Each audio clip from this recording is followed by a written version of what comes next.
T20 world cup का फैसला कुन मार्का। पाकिस्तान और ऑस्ट्रेलिया आमने सामने। ग्रीन शर्ट की धुआंधार बैटिंग जारी। बाबर आजम ने 5 चौके लगाए, 39 रन बनाकर कैच आउट हुए।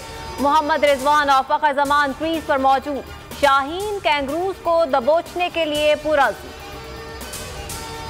बड़े मैच का बड़ा जुनून। सेमीफाइनल देखने के लिए शहर शहर शायकीन का जोश दीदनी। कराची, लाहौर और इस्लामाबाद के मुख्तलिफ इलाकों में स्क्रीनिंग का एहतमाम। सेंट्रल जेल कराची के कैदियों के लिए भी लाइव मैच दिखाने के इंतजाम। पाकिस्तान जीत गया तो वजीर आजम फाइनल देखने दुबई जाएंगे। शेख रशीद भी फाइनल दुबई में देखेंगे। ऑपोजिशन जमातों की स्टीयरिंग कमेटी का इजलास। हुकूमत के खिलाफ पार्लियामेंट के अंदर ताउन बढ़ाने पर इत्तेफाक। वजीर आजम के खिलाफ तहरीक अदम एतमाद लाने के ऑप्शंस पर गुफ्तगू।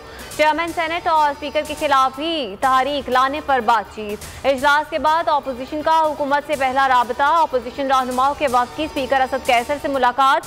कानून साजी पर बनने वाली कमेटी बहाल करने का मुतालबा।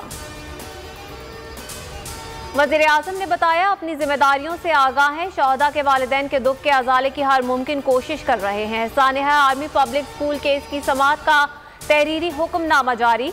कहा वज़ीर आज़म ने यकीन दहानी करवाई कि गफलत बरतने वालों के खिलाफ कार्रवाई होगी।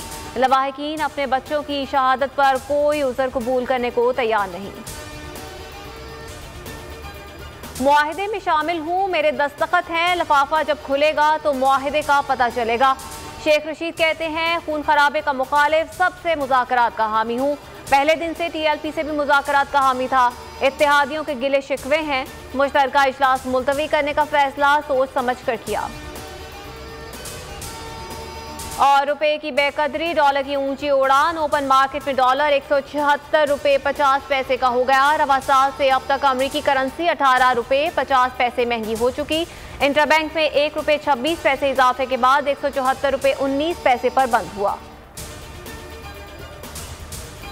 अस्सलामुअलैकुम, आप देख रहे हैं बोल न्यूज़ और मैं हूँ आमना अकरम। हेडलाइंस आपने जानी, खबर से फिलहाल इतना ही। मज़ीद खबरों और तफसीलात के लिए विजिट कीजिए हमारी वेबसाइट bolnews.com। अब आप देख सकेंगे प्रोग्राम तज्जिया। सब्सक्राइब करें और बेल दबाएं ताकि कोई खबर रह न जाए।